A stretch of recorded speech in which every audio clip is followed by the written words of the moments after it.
Hey guys, welcome back to another Commander Versus series. I'm David McDarby, joined with Danny West. and we're here to show you some decks, do some battling, have some fun, draw some cards, play some Commander. It's what everybody really wants to do in life. Hardcore Commander. Hardcore. We're going a little hardcore than we last usually week do. we had a little Allies, ATOGs action. Yeah. We wanted to flip the coin and show you the spiky side of Commander. Moving on, yeah. Moving on.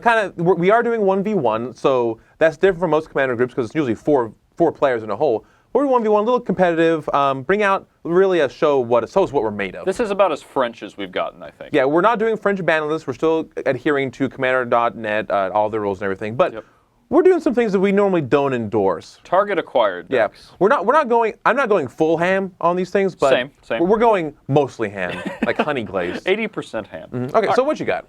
I will be playing as the resident green mage in the building. Yeah. I will be playing Azusa Lost But Seeking. Bot seeking. All right.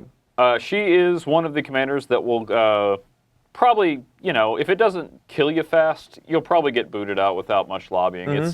It's a competitive deck. Let's be fair. You're the resident mono green deck. I do like mono. There's green. always been a mono green deck in Commander. There always will be. Used to, Rafelis was the general commander for that. They put a stop. They put a stop to that. He was pretty good. So they've migrated to Omnath, Locus of Mana, or Azusa Lost But Seeking. Yep. You can play Azuri for like Elf combo, but Azusa's pretty fun because she is fun. This deck excites me. Here we have first card I want to talk about and I want to emphasize is this artifact. I can't imagine an Azusa deck that doesn't have Horn of Greed. Horn of Greed. Stronghold mainstay. Whenever you play a land, or whenever any player plays a land, that player may draw a card. But it's symmetrical, Danny. I'll play lands too. I feel like I'll probably be playing more of them if things go. I feel like if you're playing more lands than me, something is going wrong. Yeah. And that's possible. But anyway, this is such a tailor-made card for Azusa Lost But Seeking. Yep. Another thing I want to emphasize is that, we've talked about Commander being customizable before to your personal taste. And frankly, I'm a little sick of the Eldrazi. Really? They're very, very cool, but they're colorless and they're just so the default go-to. Yeah. And I wanted to stay a little bit more in green than the default. Colorless. So I used a bunch of green idiots instead of colorless idiots. Ah. Yeah. One of them is Skarg Goliath. Skarg. Who uses the Gatecrash Gruul Blood Rush mechanic. I can discard him to give an attacking creature plus 9/+9 and trample. And trample, which I think is a cool trick that no one's going to see coming. I mean, you will because you're looking at the card. I can act like I don't. We have Praetor Standby Vorinclex, the resident. Of course, we got to keep the Praetor train rolling. Yeah, we are. We're all about Praetors. Crater Hoof Behemoth is another. Pretty much, if you're playing this deck and you're not playing it, it's probably wrong. That card is a win con most of the time. The cards like Crater Behemoth have pretty much gone in every green Commander deck that has creatures. It ends the game very quickly. Some people kind of get annoyed that, you just cast Crater here for Green Thunder, Corridor Calling. But the game's over, you're done, play another one. Play another one, exactly. And then for a more outside the box, Worldspine Worm is probably just worse than an Eldrazi, but he's really cool. And I've wanted to play with him since he came out, and this is my chance. He is cool, and he has the advantage of Eldrazi can get briberied. Some people might play bribery. I don't know who, but some people Lousy like blue spells play bribery. Weasels. And just 15 damage, oddly enough, is easier to handle than sacrificing permanents. Correct. Yeah. And in a complete non-bow segue, we have Moldgraph Monstrosity. When he dies, he gets exiled and then brings back 2 random creatures from my graveyard to the battlefield. Okay. So kind of a cool little effect. Crater Hoof Behemoth, if they deal with him once, that's another sort of loose trick. So I just wanted to play creatures that were large, but weren't just the same large creatures that we keep seeing. They weren't quite as in charge as Eldrazi, but here they are. And obviously we've talked about the importance of card draw in Commander.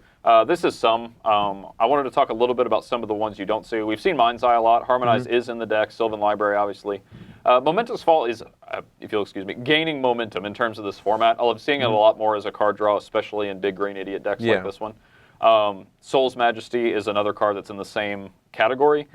This is a card I really like because it's extremely fair. This could be a huge card draw spell, but at the same time it's sorcery speed, so you're kind of getting time walk to do it sometimes.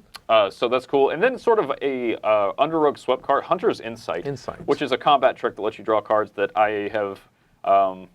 I see a lot of Commander. I haven't seen this card in Commander deck yet, and I thought this would be a fun one, especially with my trample guys. Yeah, seems sweet. The other stuff we have Azusa, and we're playing obviously mostly forests, but at the same time, it's cool to have a few other ones. Mossport Bridge, the Hideaway Greenland is It doesn't get much easier to trigger Trigger than in in this this deck. deck. Yeah. It's in every green deck. Homeward Path, I've been a huge fan of this card since it came out, and I pretty much put it as Yep. whatever land slots I'm going to have, I subtract one because I want a Homeward Path. Yep. I did the same thing in all my decks and play an Expedition map too, just tutor. Yeah, for sure. And Dryad Arbor obviously goes without saying. Temple of the False God. And Maze of Ith, honestly, I probably wouldn't even put in this deck. But it's a land-oriented deck, and as you remember, we had a lot of fun with it during the Kalia. The Hermit. Yeah, the Angus McKenzie Kalia matchup. So I decided to shoehorn it in since I had so many land slots. Run it back. You continuously are on to me about not using enough land slots. You leave like 33, 32 lands. Like, what are you doing? I really mize lands. Okay. How many playing here? This is for you. I believe we're up in the mid to high 40s. High 40s? 45 to 48-ish. About half lands? Yeah, so Azusa, I have given you your tools. Look forth and seek. So let's hope you don't get mana screwed. You know, at that point, I don't know what to tell you. I've done everything I can. All right, cool.